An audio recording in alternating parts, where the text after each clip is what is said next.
Get ready for your unofficial dental hygiene podcast.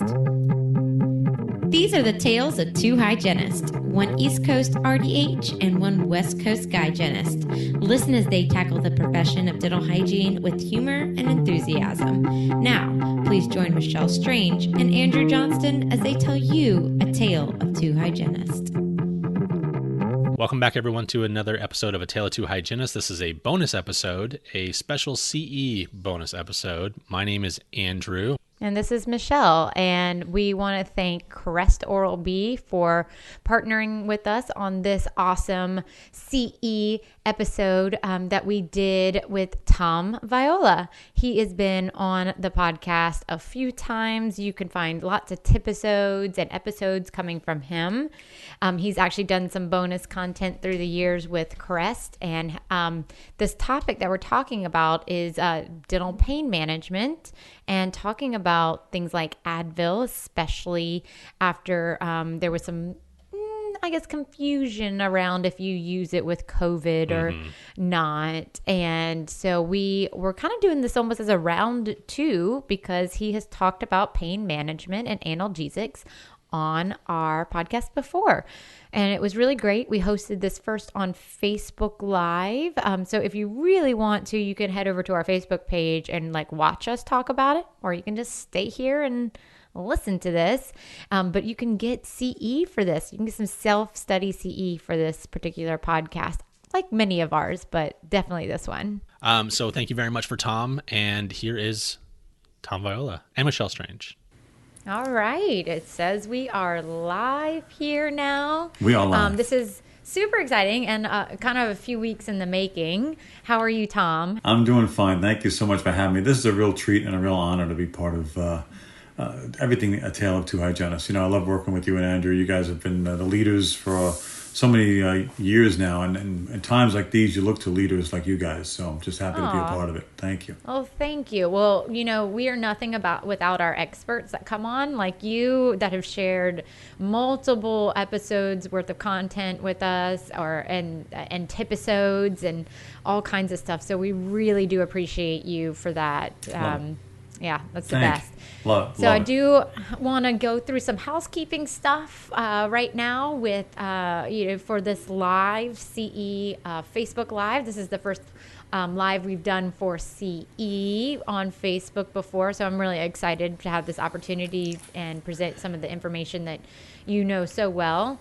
So everyone, if you are just joining in, there is the comments. I will see them. Tom will see them. We'll have a Q&A. I might interrupt every now and again to give some comments, but we're not necessarily going to have a slide deck. It's going to be mostly conversation and Tom just teaching us. So if you need you need some clarification, this is the time to do it. This is such a great forum for that. Now, we do have somebody going through and documenting everybody that is on. So if you are here to learn, that's excellent. But if you're here for CE credit, you need to stay on for at least 45 minutes. And we do have somebody running analytics for us. So they will know if you've been on here, and you will not get CE credit for it if you drop off. We will be putting the code for the CE in the comment section just towards the end. So please write it down. You will not get this afterwards. Please do not email me if you want this code afterwards. Don't email Tom about anything unless you got questions. If you got stuff that you want to talk about, like as far as the CE and all the housekeeping, you can definitely email us or direct message us. But the CE code will be there. It will be there long enough for you to write it down, and then it will be taken off the screen. I did also want to give our obligatory, because this is CE, we have to tell you that we are funded and in partnership with Crest Oral-B. So I want to thank them for all the amazing educational content that they are delivering during this, time of crisis and pandemic. It's been very awesome of them. So let's jump into it. I think that's all the housekeeping I want to go through. But if you have questions, put them in the comments. We have people that are helping us go through it. And if it's about CE or about this course, I will ask Tom. So don't worry. But let's get into it. So who said I can't take Advil, dental pain management, in a post-coronavirus world? What the heck does that mean, Tom? Or who are you? Tell us about you, Tom. Well, I must say I'm very honored and very privileged to be here. You know that I love the profession of dental hygiene and dentistry. I've been teaching in both now, hygiene and dentistry, for the last 25 years. All about pharmacology and local anesthesia. That's what I do. It's what I teach. And I've really enjoyed every minute of it to have been a part of, to have been in some way impactful on the careers of so many professionals over the course of all these years has been just probably one of my greatest joys in my professional life. I mean, I still hear, I have some students on right now. Sandra, it's good to see you. Edith, Lisa, I'm still seeing people I know and love and have had as students over all these years. And it's been a real joy for me to be a part of their lives, as I said, part of their careers. But to me, it's giving back to the profession that's been so good to me over these years. I would say that as a pharmacist, I had lost my way for a long time, understanding what pharmacology meant, understanding what my role in the world would be and what kind of impact I could make as a healthcare professional. And I found all that when I came to dentistry because there was a definite need for education in pharmacology. It's not the easiest subject, that's for darn sure. Nobody really likes it. I'm the most hated man on campus most times, but it's a labor of love for most. So I enjoy it because what I learned about pharmacology is it's difficult. And the easiest thing to do for me to make my life and your life more enjoyable is to make it easy and enjoyable. So my whole company, Pharmacology Declassified, was founded on that principle that I'm going to take pharmacology, which seems complex, and make it very easy and applicable and declassify the jargon so that you can make it something that you could use in practice every day. And so that's why I'm here, and it's a great feeling for me to have the opportunity. Times like these especially, we rely on our education, we rely on sources of information that are so important for us to retain knowledge. And while you and I were talking about this before, Michelle, while I was preparing for doing our get-together today, I've been, as everybody else, I guess, is doing right now, you're kind of listening in the background sort of to podcasts and CE that's available online now and on all of these webinars. And I was kind of disturbed because I heard a lot of misinformation you were saying that, and that's really disturbing for me, not knowing hardly anything. So how do I discern that? Well, right, and that's the thing. I'm listening and I'm saying, wait a minute, that's wrong. That's wrong. And I'm not pointing fingers or being pejorative. I'm just saying that they were incorrect. And so I'm thinking, well, if I was a professional right now relying on this, YouTube video from this dental manufacturing company, and then this video that's a webinar from someone who's a textbook author, I sure as heck could be relying on that information and sticking it in my brain saying, okay, I got to remember that's important. And then to find out later that it was incorrect. So I don't know what's causing it. Is it a rush to get the information out there? Is it just a lack of good content? So again, that goes back to me. How can I make myself better for you? And that was, well, let me redouble. Let me go back and make sure all my content is as easy and as fact-based as possible. And that's how this came up, believe it or not, because it's sort of dovetails on this. The title of this was Who Said I Can't Take Advil, but WHO being capitalized on purpose to stand for who? Who? The World Health Organization. Okay. Oh, yes. So, it sounds like a bad routine, like who? No, who? Who? No, who? Who? What? Third base. So, who is the World Health Organization? And they came out right around the time that we were really dealing with the first stages of COVID-19 infection. And they reiterated a comment that was made by the French health minister where a lot of cases were being reported early on. And he had said at the time that he believed that the use of ibuprofen to treat fever and other symptoms associated with COVID-19 infection were actually worsening the symptoms and the progression of the disease to the point that he believed that it led to more deaths. And so he advocated against the use of ibuprofen to treat COVID-19 symptoms. Soon after, the World Health Organization, WHO, came out and said, yeah, I think, we're probably going to recommend not using ibuprofen. Okay, that's fine, but within a few days, all of this misinformation, as now we call it, came back to bite everyone saying, okay, the FDA said there's no basis in fact for that at all. The CDC, no basis in fact for that at all. And even the European Union's medical division said there's no basis in fact for that at all. How can you make that recommendation? Okay, so what did that lead to? A complete run on Tylenol at the pharmacies. So now you can't get Tylenol. It's gone. Because everybody's like, I can't take Advil. I got to take a Tylenol.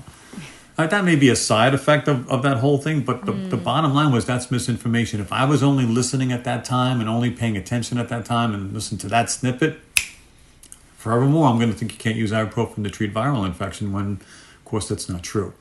So now it's the exact opposite. Everyone has come out and said you can use ibuprofen. But it led to this discussion because a lot of dental professionals contacted me and said, hey, wait a minute.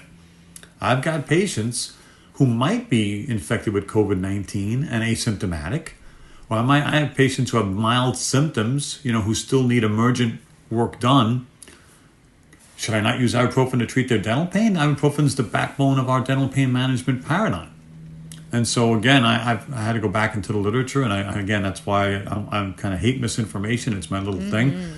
And I went back, and sure enough, I can't find anything to make us believe that using ibuprofen to treat dental pain is problematic. But that's why I wanted to get together with you today, Michelle. I wanted to go through the whole paradigm of all the things we use and see whether or not it's a good idea to use it in patients who might be infected with COVID-19. I think that's excellent. And you're right. So one of my favorite podcasts is Science Versus.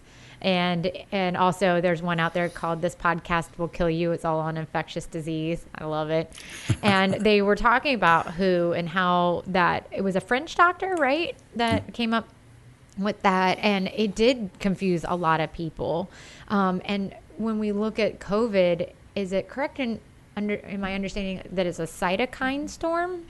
Right. That's the basis of this is that, as NSAIDs go, they block the production of prostaglandins by inhibiting an enzyme called cyclooxygenase 2. And the cyclooxygenase 2 pathway, if you follow it backwards, can lead to, if you blockade that, can lead to an overabundance of bradykinin and other cytokines, and that actually could, in theory, increase inflammation. So the irony, and I understand why people get confused about this, we use ibuprofen to treat inflammatory pain. But as a side effect of using ibuprofen, it could increase inflammatory mediators elsewhere in the body. And that was the thought process that, okay, since this COVID-19 thing is all about lung infection and lung, inflammation, we don't want to do that. But it turns out that that's really not based in fact at all.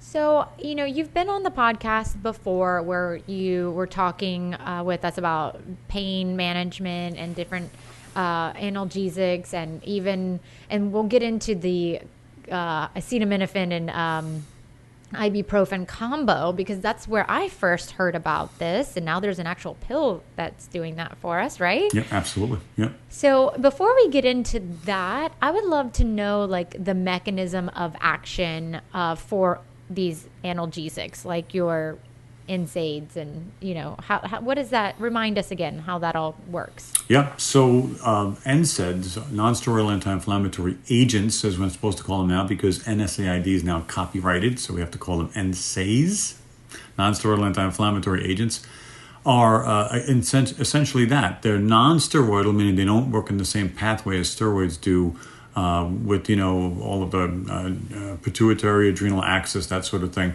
But they do work independently to block the production of prostaglandins. So prostaglandins are inflammatory mediators that we create in our body that mediate pain and inflammation. They're released when you damage tissue. So I like to think of them as little sacs inside the cells. And so when you damage the tissue, when you traumatize the tissue, you release the production of these prostaglandins, or unleash it if you'd like to put it that way. Now, the problem with that is those prostaglandins are already there. So, and we in dentistry, it sounds harsh to say it, but we damage tissue. That's what we do. That's how we promote health and promote tissue healing. So in doing that, it's natural, it's almost obligatory that we're going to release prostaglandins and therefore cause the patient to have pain and inflammation. All right, so if you don't want the patient to have pain and inflammation, get rid of the prostaglandins, With what? Well, NSAIDs block the production, so use an NSAID. However, the prostaglandins are already there. So the best time to treat dental pain would be to pre-treat, meaning take the NSAID prior to the release of those prostaglandins so that there's less prostaglandins to release at the time you're damaging the tissue. And so that's the easiest way to describe it. The problem is NSAIDs don't just block the cyclooxygenase 2 enzyme that produces the pain and inflammation prostaglandins. They also block the COX-1 enzyme that produces prostaglandins that are good for you. So they help protect your stomach lining. They help you breathe. They help protect your kidneys. They help you clot. All good things for you. But that's the unfortunate part. You can't really get an NSAID that just blocks COX-2 without ultimately blocking COX-1 as well. So read down the side effects with me, okay? If the prostaglandins are there to protect your stomach, well, you take an NSAID on an empty stomach, you know what's going to happen. You're going to get upset stomach, nausea, vomiting, right? If they're there to help you breathe, most asthmatics, maybe not all of them, but some asthmatics will tell you they have difficulty breathing when they take an NSAID because they're getting that bronchoconstriction now instead of the bronchodilation. Take ibuprofen for years at high doses, and it's likely you'll suffer some type of kidney damage, right, over the course of time because the prostaglandins to protect your kidneys aren't there anymore. Just going to take notes here, don't mind me. And it's the same thing with bleeding. You know, if the prostaglandins are supposed to be there to help you clot, if I take them away now, well, now you're going to bleed. So that's the ultimate issue. Now, I don't mind so much that we discuss ibuprofen, but what gets concerning to me is when we talk about aspirin. Because of COVID-19 and because of this pushback on ibuprofen, a lot of people emailed me, texted me, sent me messages and said, hey, you know what, I've got patients asking about aspirin now because they believe aspirin's better because it's safe, because it's natural. Yeah, aspirin's natural. Can you find it in nature? Yeah, it's in the bark of a tree, okay? That's the kiss of death for a lot of things, but it's natural. Right. So it's natural, it must be good for you. So can you find aspirin in a tree? Yeah, the willow tree. So I always say this to audiences, next time you're on the highway and you have a headache, pull over, pick out some tree that looks like a willow tree, strip off some bark and start sucking. I mean, if you think you're going to find aspirin in enough quantities there, just because it's natural doesn't mean we get it from nature. We actually make it in a lab. And it doesn't mean it's good for you. As a matter of fact, aspirin is not a good pain reliever because you have to take it in very high doses to get the pain and inflammation relief. And those high doses are too caustic to your stomach. So is that why, like, let's say, give a brand name of Excedrin, we'll get aspirin and acetaminophen as a combo in that particular drug? Right. So the thought process with combination drugs is if I combine medications together, I can use less drug and get a greater benefit overall. So I get why Excedrin works, because if you took a look at the dose of Excedrin as far as aspirin and Tylenol in it, you would say that's not enough to do anything, but it's the combination of the two that makes them effective. And it's the same thing with this new tablet, Advil Dual Action, which has just been not available yet, but I put it on my Instagram page back in March when it was first out. Okay, so it's not available yet. Not available yet, no. But I was listening to this YouTube video from this pharmacology expert put out by a dental manufacturing company here in Pennsylvania, and he was talking about how these tablets contain 250 milligrams of ibuprofen and 500 milligrams of Tylenol. Now, if you listen to that and didn't hear the way it was supposed to be said, and I don't blame some people because even the ADA screwed this up on their press release, each individual tablet of this Advil Dual Action plus acetaminophen, is what it's called, contains 125 milligrams of ibuprofen and 250 milligrams of acetaminophen. So it's a 125 to 250 or a 1 to 2 ratio, okay? So what does that mean? One tablet, 125 milligrams of ibuprofen, 250 milligrams of acetaminophen. Okay, you want to treat dental pain. You want to use this to treat dental pain because it makes sense, right? Because combining the two agents makes them work better. Okay. Right. I learned that from you. All right. So he's saying in his video it's 250 milligrams / 500. Okay. Already that's double what each tablet supposedly contains. So if you view that as what's gospel, now you dose it incorrectly. So here's the right way to dose it. If each tablet contains 125 milligrams of ibuprofen and 250 milligrams of Tylenol, and you want to get to where it never fails. Every time. and if you Amazon. and if you want to, people ring my doorbell all day long now. It's amazing. Like, go back to work. So if you wanted to dose this tablet, you say, okay, how much of this would I need? All right, so you'd need 125 milligrams times what? Well, we say the amount of ibuprofen you need to treat dental pain is somewhere between 400 and 800 milligrams. I like 600 milligrams. I think it's middle of the road. It's right where we belong, okay? So let's say we're going to use these tablets. You would dose them as what? 4 tablets, right? You need 4 times 125 to get you close. To get you around 500 milligrams of ibuprofen. Okay, now you're going to tell the patient, okay, we agreed that it's 600 milligrams of ibuprofen 4 times a day. 2,400 milligrams really does the job in treating dental pain. This is 500. It's close. Okay, take it 4 times a day. Okay, here comes the problem. Besides the 125 milligrams of ibuprofen in each tablet, there's 250 milligrams of acetaminophen. Mm-hmm. Now, if you tell them to take 4, that's 1,000 milligrams. Mm-hmm. Now, if you tell them to take it 4 times a day, that's 4,000 milligrams of acetaminophen. And people challenge me on this and say, yeah, but the FDA says it's okay for you to take 4,000 milligrams of acetaminophen in one day. Okay. The maximum daily dose of acetaminophen that the FDA recommends, the most you can take, if you will, is 4,000 milligrams. But just because that's the maximum doesn't mean you're supposed to take 4,000 milligrams in a day. As a matter of fact, the manufacturer of Tylenol says the maximum effective dose is 3,000 milligrams. Mm-hmm. And I say, if you're going to prescribe this, or if you're the hygienist and you've got a relationship with your doc where your doc says it's okay for you to recommend it, I'm going to say it should really be 2,000 milligrams a day. Now, people say to me, but that's crazy. That's subtherapeutic. You just said 3,000 is the maximum effective dose. Okay, number one, you don't have to use the maximum. But number 2, remember that Tylenol is ubiquitous. You find it everywhere. So like you were saying, Michelle, Excedrin has Tylenol, right?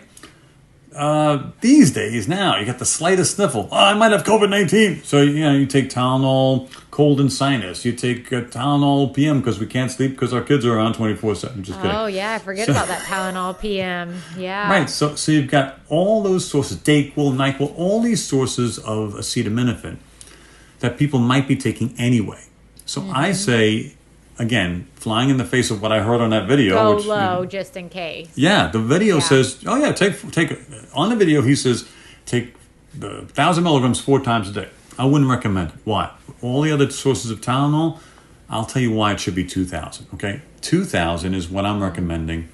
3,000 is what the manufacturer recommends. Why the 1,000 milligram gap? Because like we just said, there's extra Tylenol out there that people could be taking. Right. And if they're not taking it, remember that your doc, if you're the doc today, right, may prescribe an opioid analgesic for the treatment of severe dental pain.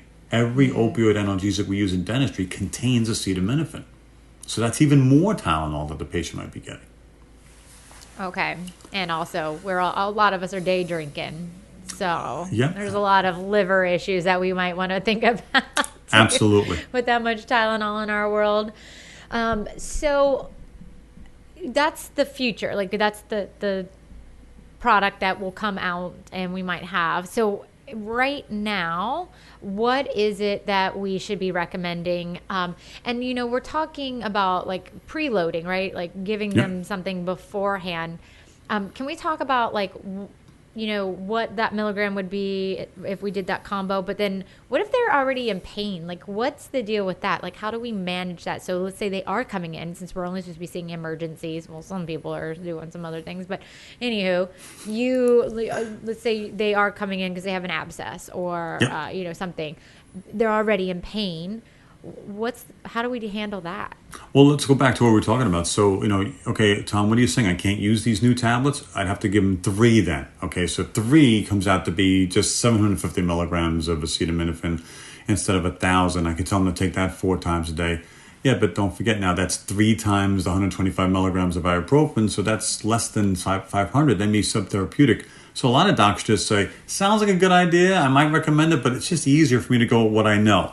3 Advil, which is 600 milligrams of ibuprofen, and 1 extra strength Tylenol, which is 500 milligrams of acetaminophen, 4 times a day. Mm-hmm. But to your point, Michelle, I'm in pain now. Right. What should I do now? I, as crazy as this sounds, a lot of people kind of throw stones at me for saying it. I think the best time to take ibuprofen to treat dental pain is like 24 hours before. I say start early.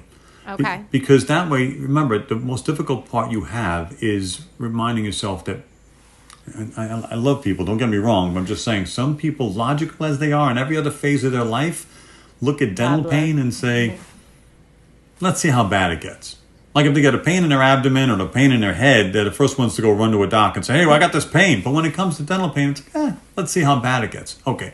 So by the time they come see you, they're hypersensitive, hyperinflamed, maybe infected. You're going to try to get them, anesthetized. Good luck. So the best time, from in my opinion, the best time to use ibuprofen is before. Now, what about the Tylenol? I would say use the Tylenol too. You want to try to get them out of pain. And I have advocated the use of caffeine as well. Now, the new Advil product with acetaminophen doesn't have caffeine in it. Please don't leave this thinking I said caffeine's mandatory. It's just an add-on. Not many people can tolerate caffeine. Some people are told to avoid it. But if you can add it, like an Excedrin, it's a good add-on. No, that's you. I think you talked about that in the podcast where there are like caffeine pills and the Excedrin. Like that's why I dig it because it's got a caffeine in it. Yeah. So 24 hours. So let's say somebody calls us right now with an emergency. And we can't see them. Like let's say maybe it's 6 o'clock and they're like, it's fine. Like I can come in tomorrow. Should we say start this combo and have them kind of ready to go when we actually do treat them? It's really going to be professional discretion on each patient because we don't know what else is involved. That's the thing with this telemedicine right now. It's like you can kind of get some information over the phone, but unless you can actually visualize what's going on, it's really going to be your gut telling you, okay, in this case, is it best to pre-treat? Now, one of the issues with that may be if the patient's on an anticoagulant. Maybe if they're on an anticoagulant or an antiplatelet agent like, Xarelto, Eliquis, Plavix, then maybe it's not a good idea to pre-treat because that might increase their risk of bleeding. So we don't know 100% what that means for each individual patient. We'd have to kind of make a gut call each time. But in general, it's probably better to pre-treat them so they're in less pain when they come to see you. So you actually get some work done. Right. So it's super important for us to know their medical history backwards and forwards before we make any of these recommendations. And I'm curious because you mentioned earlier, like about if somebody has asthma and they take an NSAID that they might have a harder time breathing. I mean, is that going to be an issue with COVID then? Well, that's the thing. I'm glad you brought it up. That's what I want to talk about. So let's analyze what we've talked about so far. We said, okay, aspirin's probably not a good choice for treating dental pain. We know that. Okay, but let's say we wanted to use it because we think the patient might have COVID-19 symptoms. Is aspirin a good idea for treating COVID-19 symptoms? The answer is no, because of the potential for bleeding. And the one thing we're learning now as of this last week was that some people actually are having side effects from COVID that we didn't see before, like circulatory issues, like everything from excessive clotting to excessive bleeding, even in children, which again, we didn't suspect was an issue before. So aspirin may not be such a good choice. Okay, so what about ibuprofen? Again, no facts back up that you should avoid taking ibuprofen if you have COVID-19 symptoms. Okay, you know what I said? Then take Tylenol. Because if you're really worried about it, Tylenol does a good job in lowering your fever anyway. But to get to what about the patient who has dental pain and COVID-19 potentially? Okay, well, again, aspirin's not my first choice.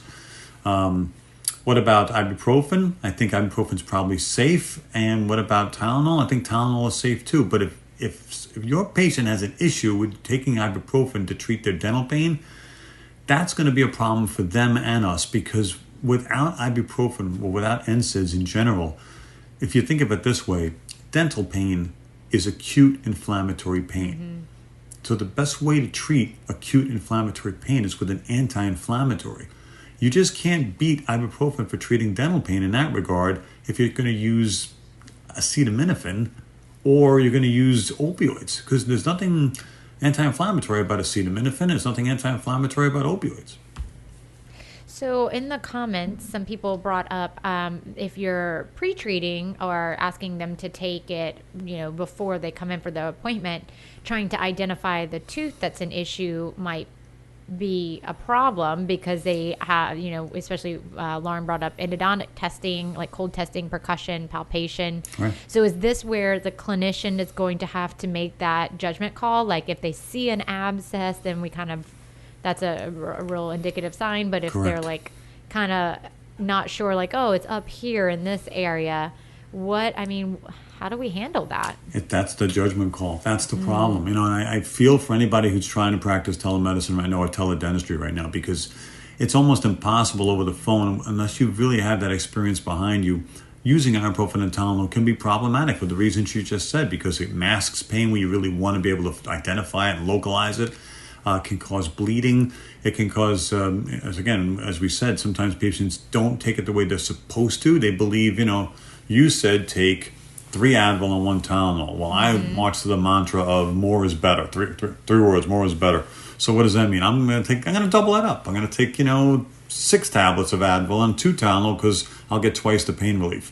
Right. And so unless you really know the patient and you know what's going on at that exact moment and you've done that type of testing, this is a lot of shooting in the dark. So my opinion is get them in as soon as you can. If they're in discomfort and you feel it's not going to be the antithesis of what you want, have them take the ibuprofen Tylenol combination, if not 24 hours before, at least a few hours before, so you can get them in.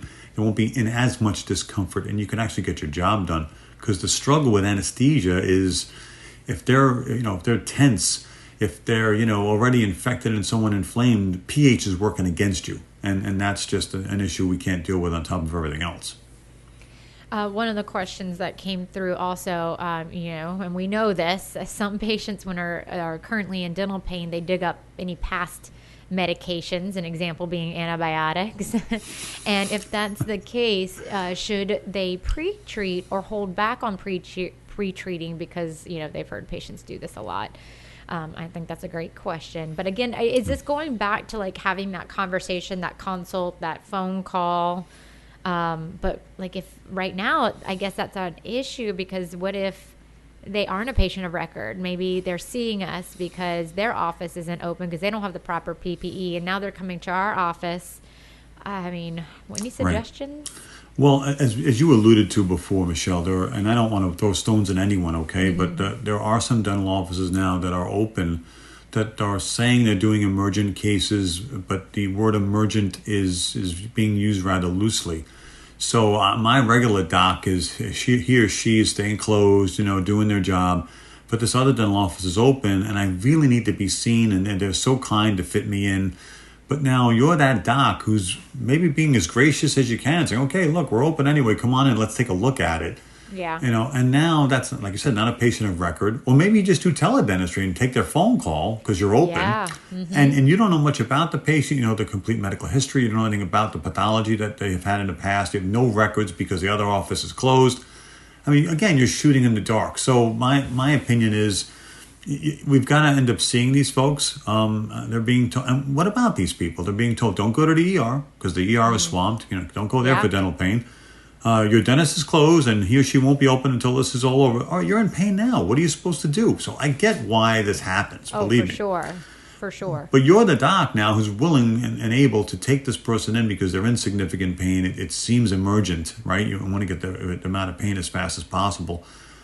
What do you do? What do you do in the meantime? Well, that's where I think it relies on your professional discretion. You go back in your head and say, okay, I don't know much about this patient. What's the safest course of action? What would the prudent dentist or hygienist do in this situation? And go with your gut. Is it going to be perfect every time? No, but the point is we don't want to do any harm. That's the main thing we can all agree on. Yeah. All right. What about cannabis? How does that fall into all of this? And what if we are, let's say we have somebody that's using cannabis on a routine basis. Like, how do we have that conversation with them? I'm in a state that's not legal, but I want to maybe pre-treat them. Is there going to be an issue if they are, smoking up or eating the edibles and then taking this Advil, or is it fine?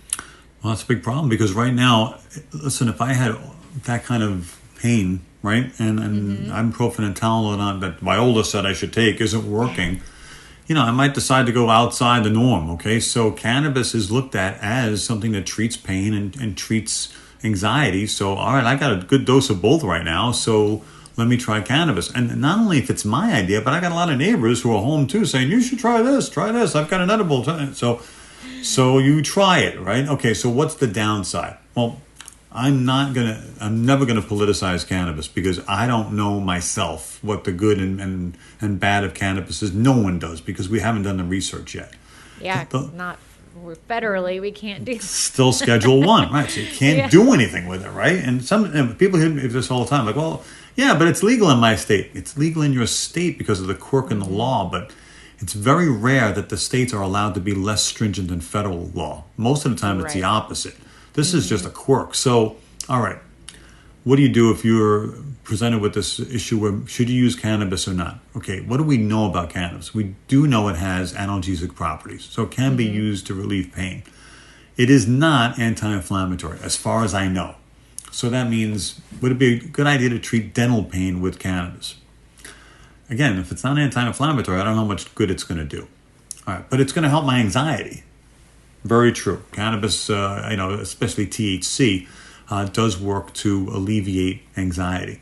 Remember that we're talking about THC now, though. CBD, which is available to more people because of the fact that hemp is legal now, doesn't have as much anti-anxiety potential as THC does. It does have more of the pain relief that you might imagine, but remember, it's not an analgesic. So maybe it's a good add-on, but I don't know if I'd use it. Now, I'm just talking about edibles. Now, let's expand the conversation to smoking or vaping. Okay, because that's the way I'm going to be able to get THC and CBD, right? Okay, well, remember, if we're talking about COVID-19, this is a condition that affects the lungs. Do you really want to vape and or smoke tobacco? That's bad enough, right? But cannabis adds a layer onto that too. Why? Okay.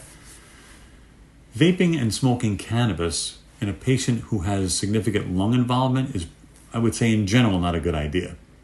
But the underlying problem with cannabis is that it is immunosuppressive. Because of its effect on CB2 receptors, it can cause immunosuppression. And that may be one of the last things we want in a patient who has COVID-19 infection. Right. Now, some people say, well, that's only with chronic heavy use of cannabis. Okay, well, then define for me what heavy chronic use is. So true. I don't know if we know that. Okay, Viola, but one edible is not going to kill me.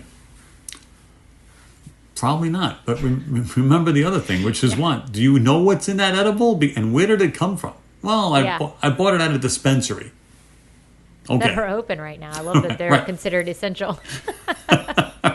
Okay, so I bought it at a dispensary. I'm pretty sure that's a legitimate product. But if I bought it, I got it from my friend who got it from this guy, who got it from that gal, do I really know what's in that edible? I don't know. So I would say, do you want to use cannabis to alleviate your pain and alleviate your anxiety?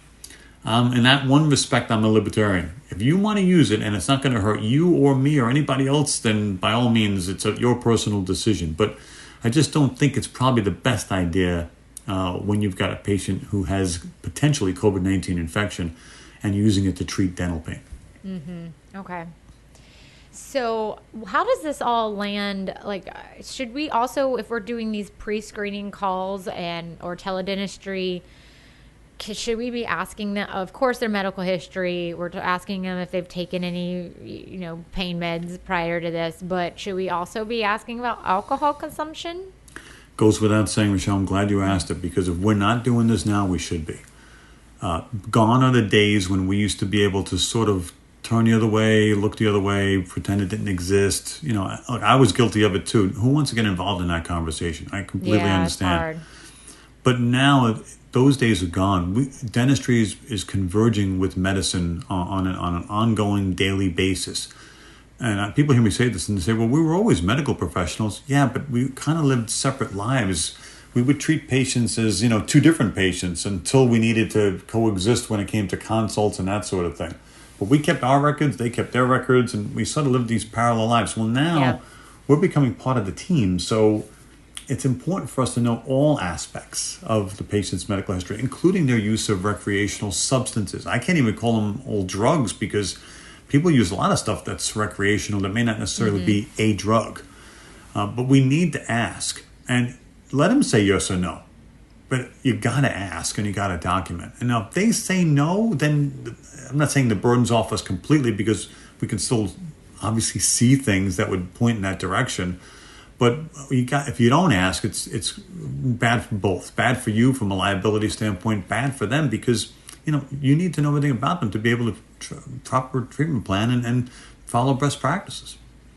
Well, it just sounds to me like the conversation should always have a why with the question.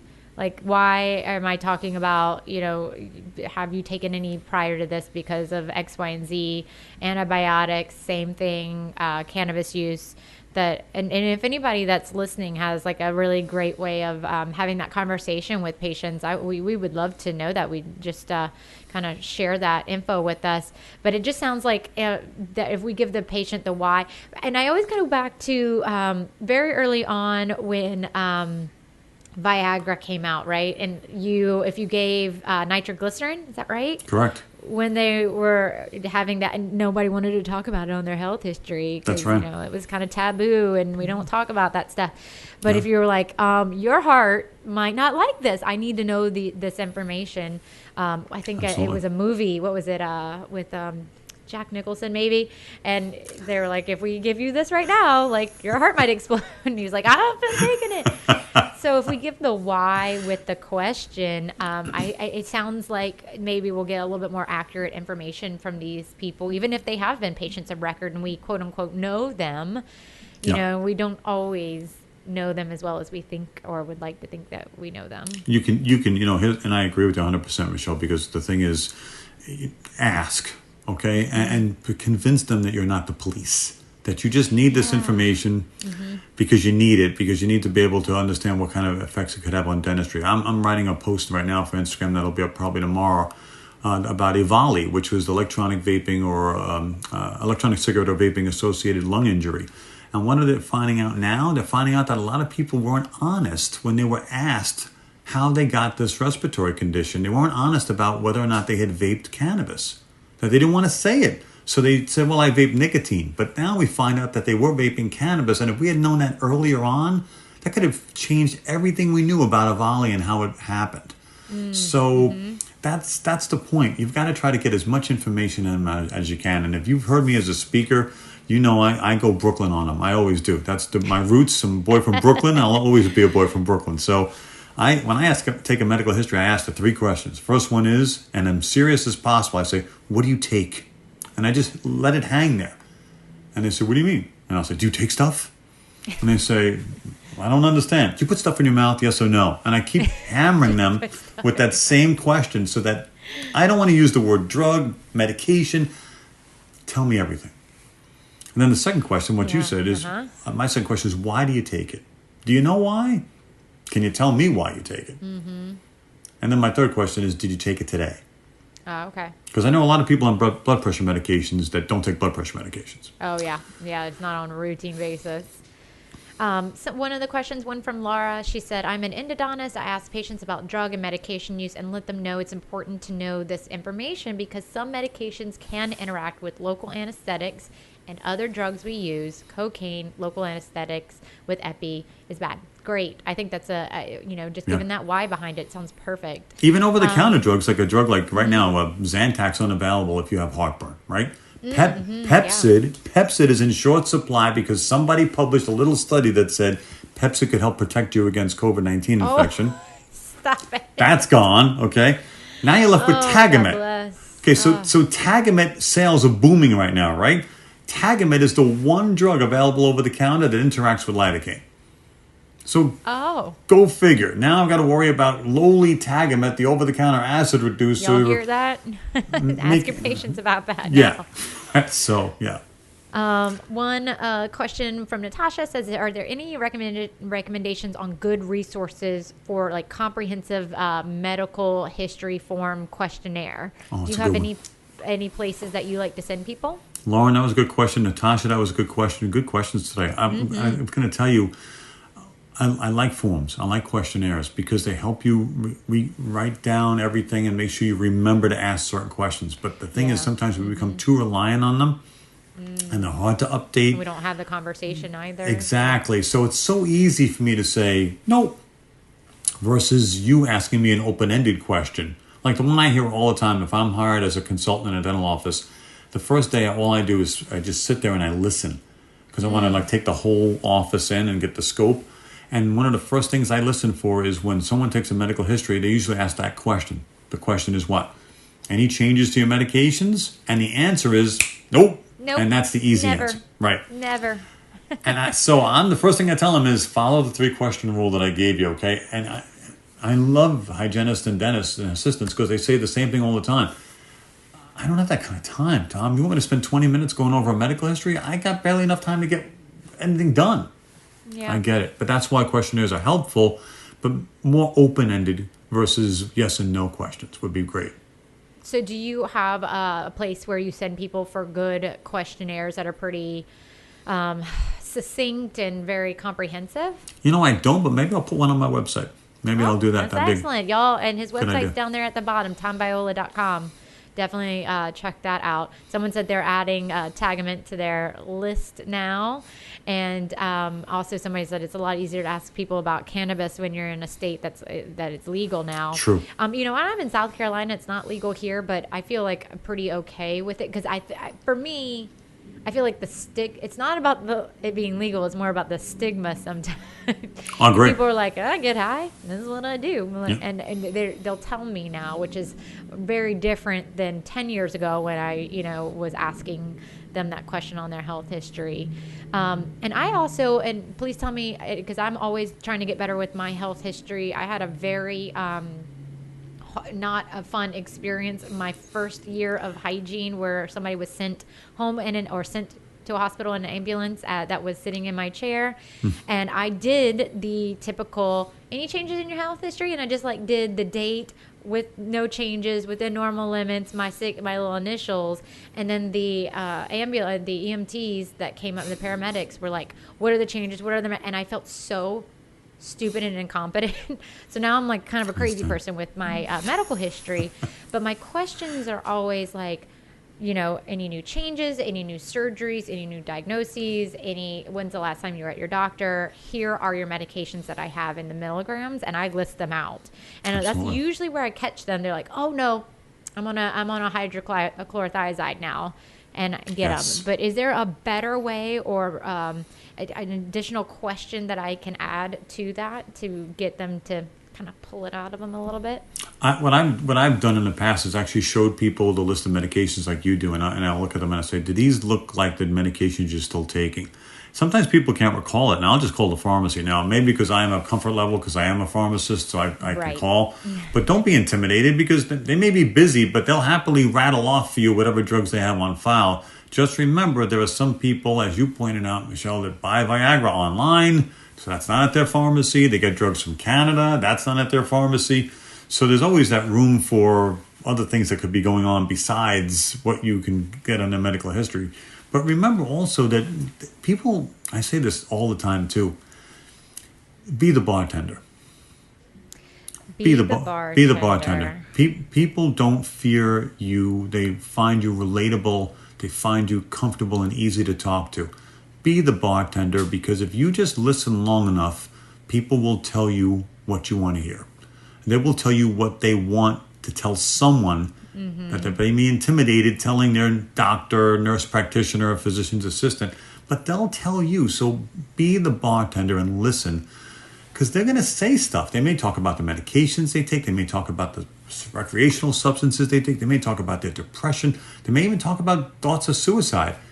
You can save a life if you just and listen.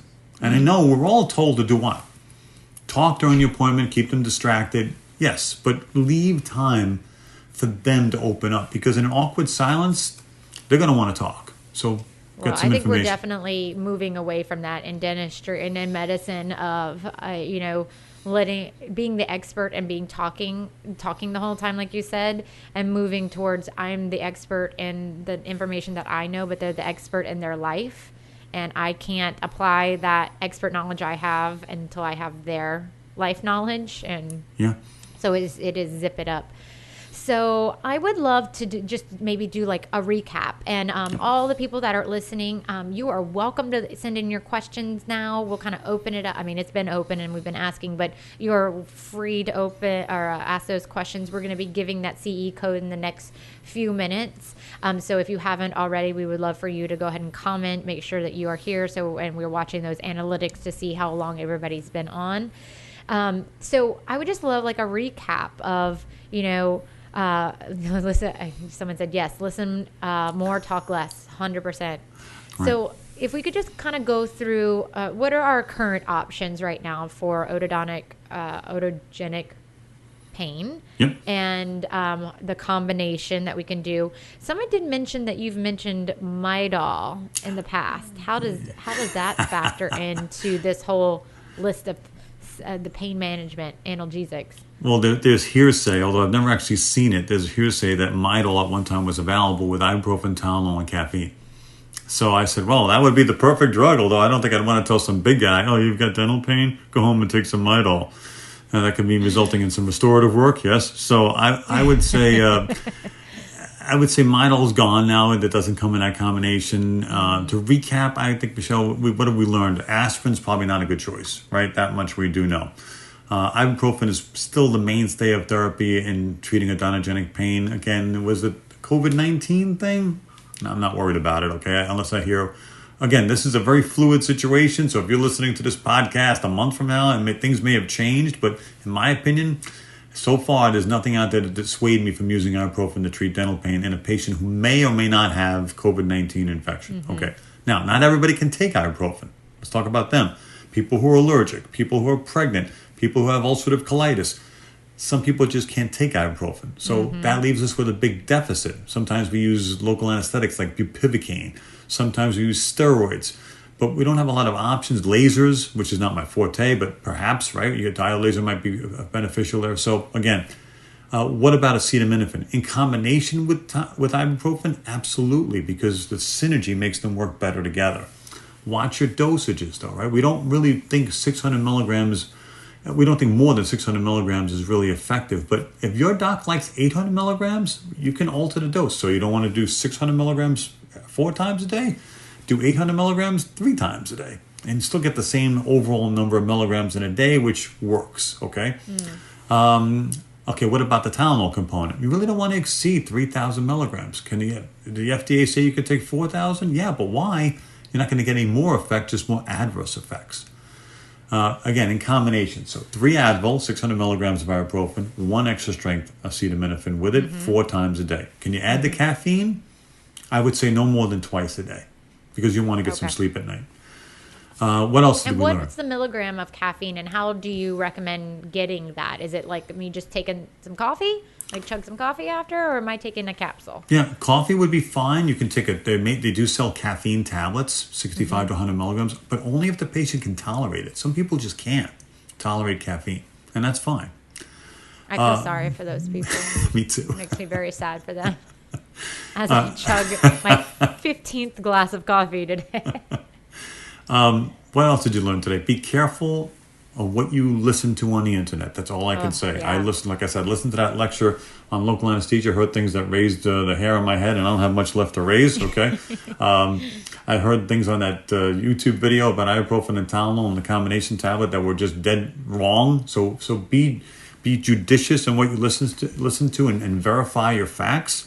How do you verify those facts? Like, I guess if I were listening to it, I've been like, oh, there's the expert, Like, but what we're learning is not whoever's talking isn't preaching the gospel. We can't. Yeah. We have to be discerning. But how do I fact check that? Listen to more than one source. If you listen idea. to it, if you were on that YouTube video with me when it was published last week, you would have heard that. Now, luckily you came today. I want to learn more about that. And now you found out, okay, that was wrong. It's really this. to me, that's the best thing you could do is just continually learn and keep plugging away. We talked about cannabis. We said cannabis may be effective in managing pain, may be effective in managing anxiety, but the two routes of administration that most people employ, other than edibles and orals, smoking and vaping may not be that good an idea with someone with COVID-19 or may have COVID-19. Right. The one thing we didn't talk about is opioids. Oh, yeah. Just want to make sure in the time we have left that I talked about that, because the thing that's going to come up with opioids is what? Hey, opioids cause respiratory depression. Yeah. You don't want to use opioids in a patient with COVID-19 infection? Again, this is where you and you said it so well before, Michelle, this is professional discretion again. Yeah. This is you thinking to yourself, what are the benefits of treating this patient's significant pain with an opioid versus the risk of potential respiratory depression? Is it going to happen in one dose, 2 doses? Is respiratory depression a big deal in just a couple of doses? Again, hard to say. Why? Because maybe not in a patient not taking any other medications, but if they're taking other medications that cause respiratory depression, and now you add the opioid on top of that, that can lead to significant respiratory depression, even in a couple of doses. And as you pointed out, Michelle, especially if you're drinking alcohol. Yeah. And I mean, we've seen a trend of that, right? Absolutely. I think we're all redefining what alcoholism is just during this quarantine, and then we got to go back to regular life. Yes. So Alex has a question that I put up on the screen. He said his wife's OB told her the 4 grams of Tylenol max is applicable for pregnant women. Yep. I'm not saying you can't take 4,000 milligrams. I think you absolutely can. I think it's probably safe because you do have some safeguards in your liver, like glutathione, which will protect you from liver damage. And I understand why an OB would say that, and the reason is very simple. If mom's in pain and her blood pressure spikes as a result of dealing with that pain, that can be problematic for her baby. So now you're doing risk versus benefit again. Is the risk of using the 4,000 milligrams of Tylenol, okay, that's risky, but is the benefit of making mom's pain significantly less and keeping her blood pressure under control, is that advantageous? Maybe in this situation, in case of Alex's wife, yeah, absolutely. So that's a judgment call too. But in general dentistry, if we're following this as a regular rule, why go to 4,000 when everybody knows 3,000 is probably as good, right, without causing adverse effects? Okay. I'm curious where nitrous falls in all of this. I'm not talking like with the COVID and breathe, like that's a whole other, I'm just saying as a pain management source. Yeah, COVID aside, nitrous oxide is, again, one of our friends in dentistry because it's so easy to titrate, it's so easy to adjust the dose. But again, cannabis has been promoted as a replacement for nitrous because it's anxiolytic as well. I don't believe you can take the dose of THC necessary to treat that kind of anxiety and not get rebound anxiety or paranoia and so on. So I'm not a big advocate of using cannabis in that regard. Nitrous on its own, I would say, is probably an effective anxiolytic, but it's not a complete analgesic. And if you anesthetize the patient enough, if you will, with nitrous, or at least, get them to the point where they're comfortable, their pain mechanism is not shut off. So you need to add an analgesic as well. Okay, that's great. So we have just a few minutes. If anybody wants to send in any questions, just to finish up the housekeeping, be sure that you put your name in the comments so that you can get your credit. We're going to match it to the time spent on this video, but this will be in the news feed for Tale of Two Hygienists, and we'll also be releasing it as a podcast later. But if you want live CE, the code is in the comments now, I believe. If my behind the scene folks are confirmed that it's up, I'm pretty sure that it is. And you will write this down. It's in the comments. Go find it. If you can't see it in the comments, comment now or forever hold your peace. We are not going to give this out afterwards, and it will be deleted from the comments after this whole thing is done with the live. So make sure you write it down. Thank you so much, Tom, for this information. Anything that maybe I didn't ask, we didn't cover, that you were like, this is what we need, we just need to touch on this? I feel like you did an excellent job. I learned a lot, and it was such a great refresher. Thank you. Honestly, it's a pleasure and an honor to work with both you and everyone in the team. I mean, A Tale of Two Hygienists is something that we can rely on for accurate information. I love the podcast. I love listening to all the other experts talk about their fields, because there's so much I don't know about dentistry. But I will say this in closing: it's all going to be okay. It's going to be okay. Thank you for that. It's all going to be okay. We're all going to get back to work. We're all going to do what we do. It'll never be dentistry as it was. I can tell you that much. I don't think for a long, long time. I'm actually grateful for that. I don't think we needed to change for a minute. Yeah, but I honestly think this is going to be safer now than it ever was to be a hygienist, in my opinion. I think so. I hope so. I agree. So one of the last questions that we have on here: are you recommending ibuprofen and acetaminophen taken together or rotating every 4 hours? And I think that's a great question, because before I knew that this was even a thing, and I had the flu years ago, I did alternate. And I honestly thought I was doing something wrong, but it was the only thing that made me not feel like the sheets were murdering my skin. Yeah. And so what's that recommendation? Yep. So if you're a mom or a dad out there treating your child's fever, you want to alternate. Okay. Alternating is the way to go when it comes to treating fever, because both drugs work in separate ways. And so if you compound them by alternating them, you get the best possible fever reduction. And we all know that we want to reduce fever in children. For pain control, it's the opposite. You take them together, because the maximum synergistic effect of ibuprofen and Tylenol occurs when you take them together. And that's why that Advil dual action is now available as a single entity, dual ingredient product, because we've learned over the course of time, alternating is not good in treating that kind of pain. It's better to take them together.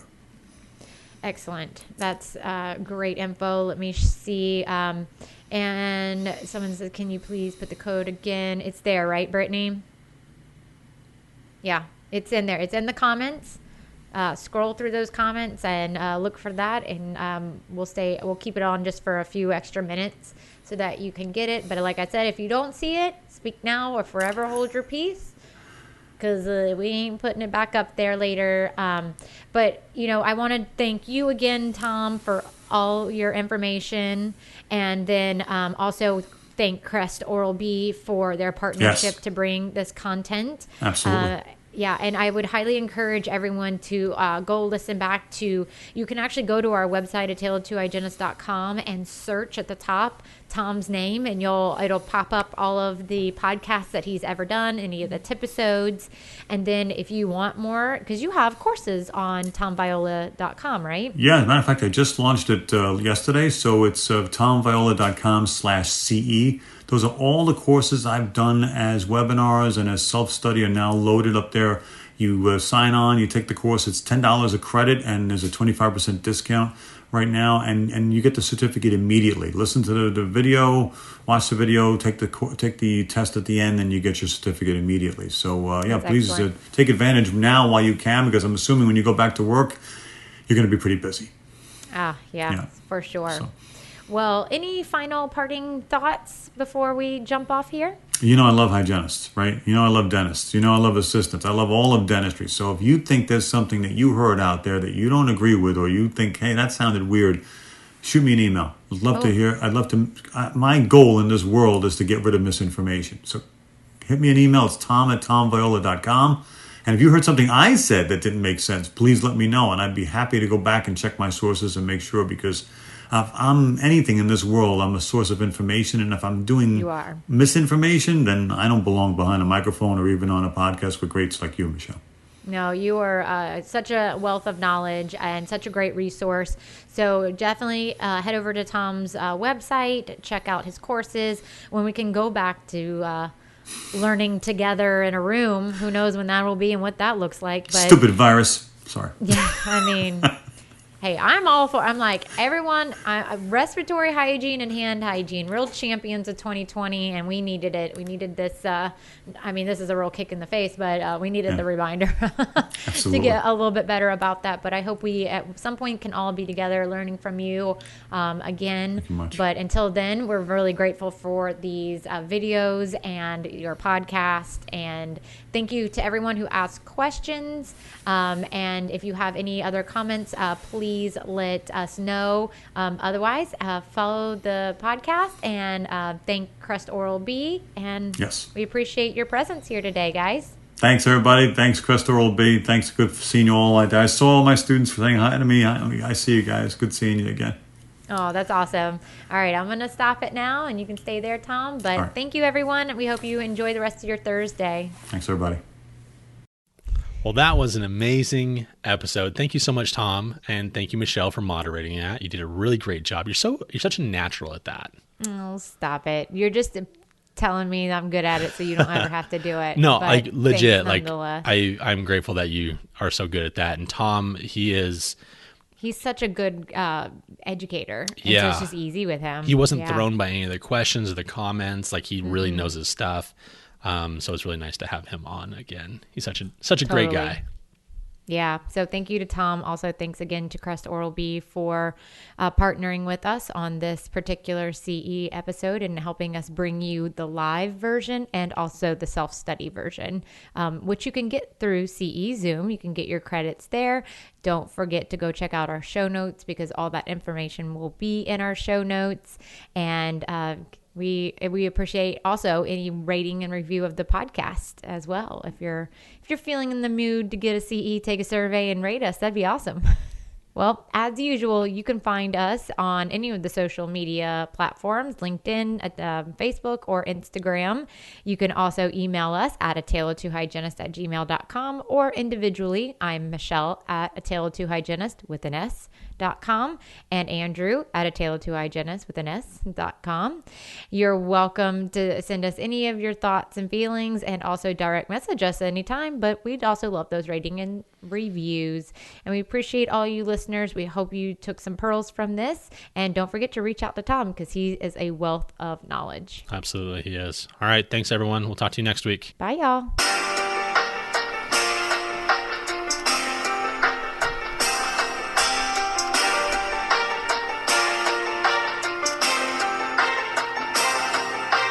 I did see a meme the other day that was like,